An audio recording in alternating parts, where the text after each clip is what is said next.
오늘은 지난번에 이어서 윤현숙 박사님이 쓰신 암 극복을 위한 생체 면역 이야기에서 제1장 암을 발생시키는 요인에 대해서 알아보겠습니다. 우리가 암이 생기면은 어떤 것 때문에 암이 생겼을까 하고 궁금해하기도 하고 원인을 찾으려고 하기도 하고 그러고 나서 이제 치료를 여러 가지 방법으로 이제 또 생각해 보기도 하고 그러거든요. 근데 암이 발생된다라고 하는 거는 사실은 어떤 특정한 요인 한 가지 때문이라고 보기는 좀 힘들어요. 그리고 그런 요인이 있었다고 하더라도 개개인의 면역에 따라서 또 다를 수 있거든요. 근데 어쨌든 암이 생기는 요인을 이렇게 먼저 간단히 살펴보면은 가장 많은 경우에 미국 암협회의 내용입니다. 흡연이 30%였고요. 식이습관과 영양이 35%, 그리고 만성 감염이 10%, 직업적 노출이 4%, 유전적 요인이 6%, 생식적 요인이 7%, 음주 3%, 환경 오염이 2%, 자외선과 방사선 여기에 3%랍니다. 그러면은 우리가 예전에 비해서 환경이 많이 바뀌었는데 이 중에서 가장 영향을 끼칠 수 있는 거 제 나름대로 생각해 본다면 환경 오염이라는 거는 직접적인 원인이 될 수 있을 것 같고요. 그리고 그로 인해서 어쨌든 우리가 식이 습관이나 영양이라는 부분을 굉장히 중요하게 생각해야 될 것 같고, 그리고 만성 감염이라는 부분에 있어서도 그냥 나한테 이런 병이 어릴 때부터 있었어 이런 정도로 그냥 인식하는 경우가 많은데, 사실은 이런 게 세포의 돌연변이, 그리고 이상 돌연변이 세포들이 뭉텅이로 되면서 암세포로 변화할 수 있는 가능성에 대해서도 같이 생각을 해봐야 될 것 같습니다. 그래서 흡연을 보시면은 담배에 있는 벤조피렌 등의 100여 종 이상의 발암물질이 암 발생 원인이 30%, 특히 폐암 외에도 후두암, 구강암, 방광암 등 여러 역할을 끼치는 것을 알려주고 있죠. 그리고 음주에 있어서는 독주 같은 경우에는 구강이나 위 점막에 자극을 줘서 식도암, 구강암의 발생. 그러니까 암이라는 게 성분에 대한 노출도 있지만은요, 점막에 대한 직접적인 노출도 상당히 합니다. 대표적인 게 피부암 같은 거겠죠.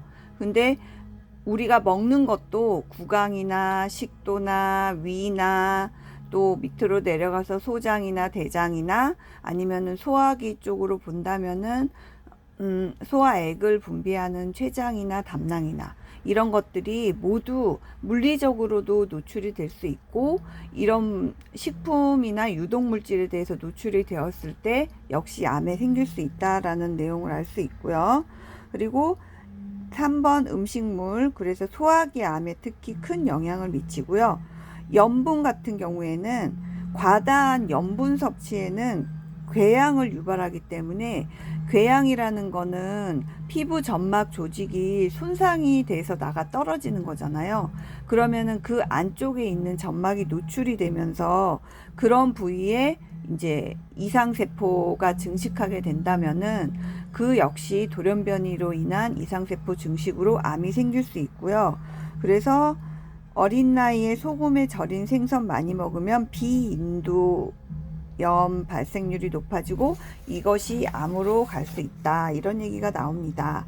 그리고 육류 같은 경우에는 동물성 지방이나 과잉의 단백질 이런 것들이 담즙산 분비를 변화를 시켜서 대장암의 발생을 증가하고, 또한 에스트로겐 분비를 증가시켜서 유방암의 발생을 촉진하고, 그랬을 때 이제 우리가 지방이나 단백질이 뭐 적당한 양, 어쨌든 적당한 양을 먹는 게 좋은데 과잉으로 먹어서 몸 안에서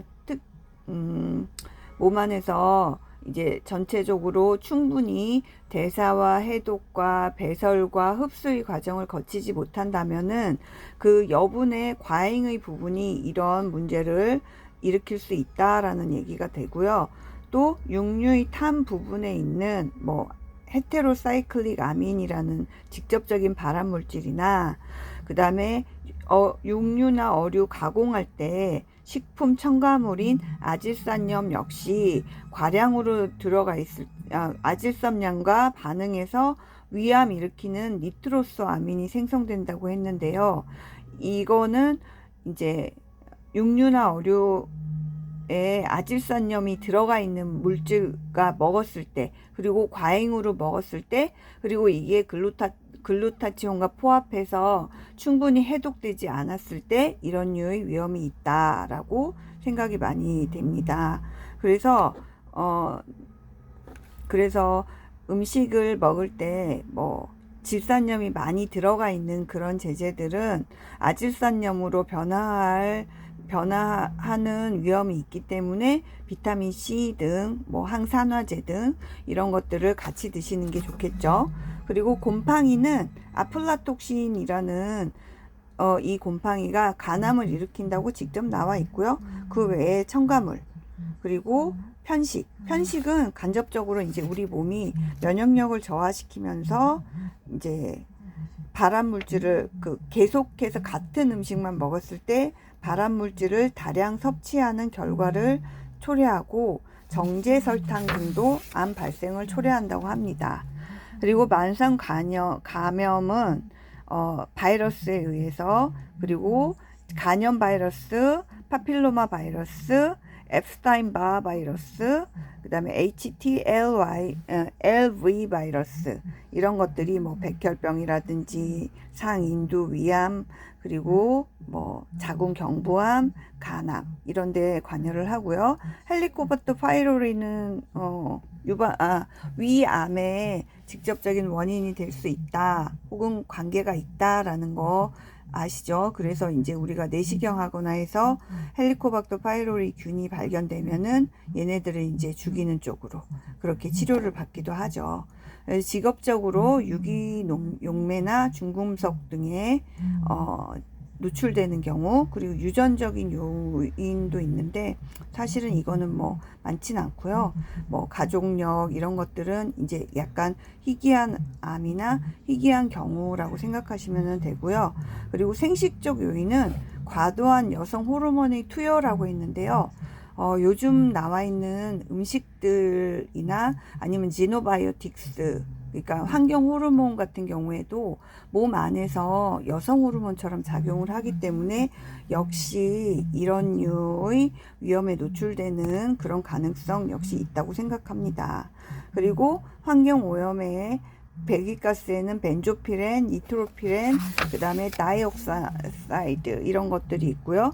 자외선이나 방사선 같은 경우에는요, 심각하게 많이 쪼였을 때 피부에 대해서 이제 뭐 일광욕을 하거나 이랬을 때 피부에 자극감을 주면서 몸 안에서 과잉 반응을 일으키죠. 그리고 활성산소도 많이 만들어내고, 그로 인해서 이제 세포가 산화가 되면서 동시에 돌연변이가 일어나고, 이런 과정이 지속적으로 반복이 되면서 돌연변이 된 암들이 많이 생성되게 된다면 물론 이렇게 되겠죠.